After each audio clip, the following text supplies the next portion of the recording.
بسم اللہ الرحمن الرحیم الحمدللہ رب العالمین والعاقبۃ للمتقین والصلاة والسلام علی سید الانبیاء والمرسلین اما بعد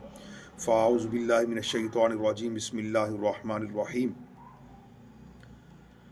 یا ایھا الذین آمنوا کتب علیکم الصیام کما کتب علی الذین من قبلکم لعلکم تتقون صدق اللہ العظیم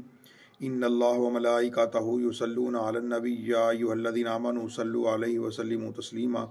الصلاۃ والسلام علیک یا سیدی یا رسول اللہ وعلی آلک و صحابک یا امام الانبیاء والمرسلین۔ اللہ تعالیٰ کی حمد و ثنا سرکار دو عالم نور مجسم صلی اللہ علیہ وسلم کی پاک بارگاہ میں حدید درود و سلام عرض کرنے کے بعد محتشم سامعین و ناظرین السلام علیکم ورحمۃ اللہ وبرکاتہ۔ رمضان مبارک کی مقدس گھڑیوں میں ہم رمضان مبارک کی فضائل اور اس کے فوائد بیان کر رہے ہیں، تو آپ سب حضرات سے گزارش ہے کہ آپ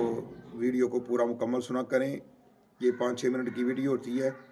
انشاءاللہ تعالیٰ آپ کو بڑا فائدہ حاصل ہوگا، اور انشاءاللہ تعالیٰ اللہ تعالیٰ آپ کو اس پر عمل کرنے کی بھی توفیق عطا فرمائے گا، بشرط یہ ہے کہ آپ دل سے اس کو سننے کی کوشش کریں، اور اگر بات اچھی لگے تو اپنے دوست احباب کو بھی اس بات کو شیئر کریں، کیونکہ یہ اسلام ہے اور اسلام کا پرچار کرنا ہمارے لیے ضروری ہے تاکہ اسلام زیادہ سے زیادہ لوگوں تک پہنچ جائے۔ تو آئیے چلتے ہیں ہم اپنی بات کی طرف، گفتگو کی طرف۔ تو رمضان مبارک کے اندر نیکیاں کرنی چاہیے، جیسے کہ ہم نے پچھلی ویڈیو میں بھی بیان کیا، نیکی ہر وقت کرتے رہنا چاہیے اور گناہ سے ہر وقت بچتے رہنا چاہیے۔ اور بعض اوقات ایسا بھی ہوتا ہے کہ اللہ تعالیٰ جب رحمت کرنے پہ آتا ہے تو وہ ہمارے لیے ایسے سبب پیدا کر دیتا ہے کہ وہ ایک عمل کو، ہمارے کسی ایک عمل کو اپنی بارگاہ میں شرف قبولیت عطا فرما دیتا ہے، پھر اس کے باعث اللہ تعالیٰ رحمتوں کی بارش کر دیتا ہے۔ آئیے اس حوالے سے ایک حدیث شریف پیش کرتے ہیں جس کے اندر متعدد ایسے لوگوں کا بیان کیا گیا، وہ کسی نہ کسی نیکی کے سبب اللہ تعالیٰ کی گرفت سے بچ گئے اور رحمت خداوندی عز و جل نے انہیں اپنی آغوش میں لے لیا۔ چنانچہ سیدنا عبد الرحمن بن سمورہ رضی اللہ تعالی عنہ سے روایت ہے کہ ایک بار سرکار دو عالم نور مجسم شہ بنی آدم نبی محترم رسول محتشم شفیع امم صلی اللہ علیہ وسلم تشریف لائے اور ارشاد فرمایا، آج رات میں نے ایک عجیب خواب دیکھا ہے۔ ایک شخص کی روح قبض کرنے کے لیے ملک الموت آئے، لیکن اس کا ماں باپ کی اطاعت کرنا سامنے آ گیا تو وہ بچ گیا۔ ایک شخص پر عذاب قبر چھا گیا، لیکن اس کے وضو کی نیکی نے اسے عذاب قبر سے بچا لیا۔ ایک شخص کو شیاطین نے گھیر لیا، لیکن ذکر اللہ عز و جل کرنے کی نیکی نے اسے بچا لیا۔ ایک شخص کو عذاب کے فرشتوں نے گھیر لیا، لیکن اسے اس کی نماز نے بچا لیا۔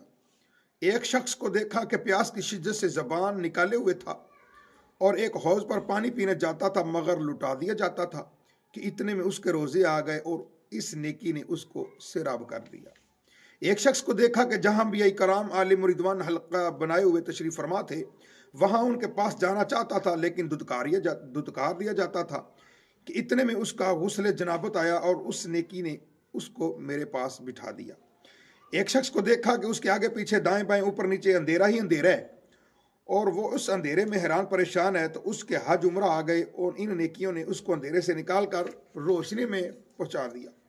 ایک شخص کو دیکھا کہ وہ مسلمانوں سے گفتگو کرنا چاہتا ہے لیکن کوئی اس کو منہ نہیں لگاتا، تو صلہ رحمی یعنی رشتہ داروں سے حسن سلوک کرنے کی نیکی نے مومنین سے کہا کہ تم اس سے بات چیت کرو، تو مسلمانوں نے اس سے بات چیت کرنا شروع کر دی۔ ایک شخص کے جسم اور چہرے کی طرف آگ بڑھ رہی تھی اور وہ اپنے ہاتھ سے بجھا رہا تھا، تو اس کا صدقہ آ گیا اور اس کے آگے ڈھال بن گیا اور اس کے سر پر سایہ فگن ہو گیا۔ ایک شخص کو زبانیہ یعنی عذاب کے مخصوص فرشتوں نے چاروں طرف سے گھیر لیا، لیکن اس کا امر بالمعروف نہی عن المنکر آیا، یعنی نیکی کا حکم کرنے اور برائی سے منع کرنے کی نیکی آئی اور اس نے اسے بچا لیا اور رحمت کے فرشتوں کے حوالے کر دیا۔ ایک شخص کو دیکھا جو گھٹنوں کے پل بیٹھا ہے، لیکن اس کے اور اللہ تعالیٰ کے درمیان حجاب یعنی پردہ، مگر اس کا حسن اخلاق آیا، اس نے نیکی نے اس کو بچا لیا اور اللہ تعالیٰ سے ملا دیا۔ ایک شخص کو اس کا اعمال نامہ الٹے ہاتھ میں دیا جانے لگا، تو اس کا خوف خدا آ گیا اور اس عظیم نیکی کی برکت سے اس کا نامہ اعمال سیدھے ہاتھ میں دے دیا گیا۔ ایک شخص کی نیکیوں کا وزن ہلکا رہا، مگر اس کی سخاوت آ گئی اور نیکیوں کا وزن بڑھ گیا۔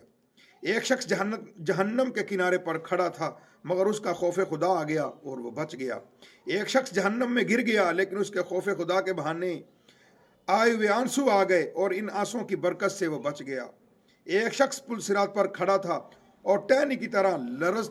لرز رہا تھا لیکن اس کا اللہ عز و جل کے ساتھ حسن ظن یعنی اللہ تعالیٰ سے اچھا گمان کہ وہ رحمت ہی کرے گا آیا اور اس نیکی نے اسے بچا لیا، وہ پل صراط سے گزر گیا۔ ایک شخص پل صراط پر گھسٹ کر چل رہا تھا، اس کا مجھ پر درود پاک پڑھنا آ گیا اور اس نیکی نے اس کو کھڑا کر کے پل صراط پر پار کروا دیا۔